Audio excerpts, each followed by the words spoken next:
Hello everyone, welcome back to my channel. My name is Shashi Agrari and today in this video we are going to talk about scope of microeconomic. Friends, इसके पहले जो हमने topic cover किया था जो कि था features of microeconomic, अगर आपने वो वीडियो अभी तक नहीं देखा है तो उसका लिंक आपको नीचे डिस्क्रिप्शन में मिल जाएगा। प्लीज़ वो वीडियो आप देखिए फॉर बेटर अंडरस्टैंडिंग। अभी हम देखते हैं स्कोप ऑफ माइक्रोइकोनॉमिक क्या है। उससे पहले हम अंडरस्टैंड करते हैं कि स्कोप वर्ड का मतलब क्या है। फ्रेंड्स, स्कोप वर्ड का मतलब होता है एक्सटेंट, उसकी लिमिट, उसकी हद, मतलब वो कितनी लिमिट या कितनी हद तक जाकर काम कर सकता है। फीचर्स में हमने देखा था कि माइक्रो इकोनॉमिक का जो स्कोप है वो लिमिटेड है, तो माइक्रो इकोनॉमिक छोटी छोटी चीज़ों के बारे में स्टडी करता है। तो फ्रेंड्स चलिए देखते हैं कि scope of micro economic detail में है क्या। फ्रेंड्स, माइक्रो इकोनॉमिक बेस्ड है 3 थियोरीज पे: theory of product pricing, theory of factor pricing and theory of economic welfare. Product pricing को डिवाइड किया है demand analysis and supply analysis में। Basically ये बेस्ड है demand analysis and supply analysis पे। Then theory of factor pricing जो कि हमारे फैक्टर्स हैं उनके रिवॉर्ड्स पे बेस्ड है, जैसे rent, wages, interest and profit. Then आता है थियोरी ऑफ इकोनॉमिक वेलफेयर, उसमें है efficiency in production, efficiency in consumption and overall economic efficiency. Friends, let's see कि इन थियोरीज में है क्या। एक एक करके ये थियोरी को हम डिस्कस करते हैं। फर्स्ट है हमारा theory of product pricing. The price of an individual commodity is determined by the market forces of demand and supply. मतलब कोई भी प्राइस कमोडिटी का वो कैसे हम डिसाइड करते हैं वो होता है प्रोडक्ट प्राइसिंग पे। वो थियोरी पे बेस्ड है, प्रोडक्ट प्राइसिंग की थियोरी पे। हम डिमांड एनालिसिस करते हैं, देन सप्लाई एनालिसिस करते हैं, उसके बेस पे हमें पता चलता है कि ये प्रोडक्ट का क्या प्राइस होना चाहिए, जो बेचने वाले को भी समझ में आता है और जो खरीदता है उसको भी समझ में आता है। Micro economic is concern with demand analysis, मतलब कि वो डिमांड एनालिसिस पे कंसर्न करता है, मतलब वो इंडिविजुअल कंज्यूमर का जो डिमांड होता है उस पर, ना कि सब कंज्यूमर के डिमांड पे। सेम सप्लाई एनालिसिस पे उसका कंसर्न होता है कि इंडिविजुअल प्रोड्यूसर का जो सप्लाई है उस पर, ना कि ओवरऑल प्रोड्यूसर्स पे। नेक्स्ट है हमारा factors pricing, theory of factor pricing. In microeconomic, land, labor, capital, and entrepreneur are the factors that contribute to the production process. Friends, जैसे आपको पता है कि ये factors of productions है जो contribute करते हैं production process में। Microeconomic help in determining the factor reward for land, labor, capital, and entrepreneur in the form of rent, wages, interest, and profit respectively.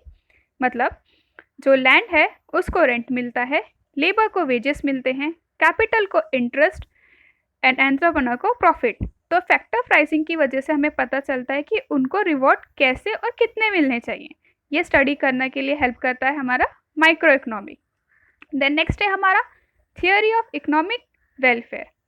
Theory of welfare basically deals with efficiency in the allocation of resources. Efficiency in allocation of resources is attained when it result in maximization of satisfaction of the people. मतलब theory of efficiency का मतलब होता है कि उसमें जो efficiency, हमारे जो रिसोर्स है, लिमिटेड रिसोर्स में हम कितना ज़्यादा प्रोडक्शन कर सकते हैं उसके ऊपर बेस्ड होता है। जैसे efficiency in production, efficiency in consumption and overall economic efficiency. One by one हम वो सब एफिशिएंसी को स्टडी करते हैं। फर्स्ट है हमारा efficiency in production. Efficiency in production means production maximum possible amount of goods and services from the given amount of resources. मतलब जितना रिसोर्सेज हमारे पास अवेलेबल है उतने रिसोर्सेज में हम ज़्यादा से ज़्यादा प्रोडक्शन कैसे कर सकते हैं, उसकी एफिशिएंसी कैसे बढ़ा सकते हैं, वो आता है एफिशिएंसी इन प्रोडक्शन। नेक्स्ट है हमारा efficiency in consumption. Efficiency in consumption means distribution of product, goods and services among the people for consumption in such a way as to maximize total satisfaction of the society। मतलब कि वो consumption और distribution का जो process है वो इतना well होना चाहिए कि जो हम प्रोड्यूस कर रहे हैं वो परफेक्टली लोगों के पास पहुंच रहा है या नहीं, लोग उससे सेटिस्फाई हो रहे हैं या नहीं हो रहे हैं। तो उसका एफिशिएंसी जज करने के लिए माइक्रो इकोनॉमिक हेल्प करता है। लोगों को मैक्सिमम सेटिस्फेक्शन दिलाने का काम प्रोडक्शन से होता है, efficiency in consumption process. Next है हमारा overall economic efficiency. It means the production of those goods which are most desired by people. मतलब वो गुड्स को प्रोड्यूस करना जो लोगों की डिमांड में है, ना कि जो प्रोड्यूसर की डिमांड में है। जो लोग डिमांड करते हैं वो गुड को प्रोड्यूस करना, इसका मतलब होता है ओवरऑल इकोनॉमिक एफिशिएंसी। फ्रेंड्स, ये था हमारा scope of micro economic. Let's see कि इसका कंक्लूजन कैसे है। Micro economic theories shows under what condition this efficiency are achieved. मतलब माइक्रो इकोनॉमिक से हमें पता चलता है कि किस कंडीशंस में ये एफिशिएंसी अचीव की गई है। Thus, the scope of microeconomic is mainly confined to price theory and resource allocation. मतलब माइक्रो इकोनॉमिक का जो मेन फोकस होता है वो price theory and resource allocation पे होता है। प्राइस थियरी जो हमें बताता है कि हम प्राइस कैसे डिटरमाइन कर सकते हैं, एंड रिसोर्स एलोकेशन जो हमें बताता है कि हम कम से कम रिसोर्सेज में ज़्यादा से ज़्यादा प्रोडक्शन कैसे कर सकते हैं। It does not study aggregate related to the whole economy. This approach does not study national economic problem such as unemployment, inequality in income and so on. जैसे कि हमने पहले पढ़ा था कि माइक्रो इकोनॉमिक ये सब चीज़ों के बारे में नहीं पढ़ता है, वो एक इंडिविजुअल यूनिट के बारे में पढ़ता है। तो ये था friends scope of micro economic. Thank you, and if आपको ये वीडियो अच्छा लगता है तो please like, subscribe and share. Thank you so much.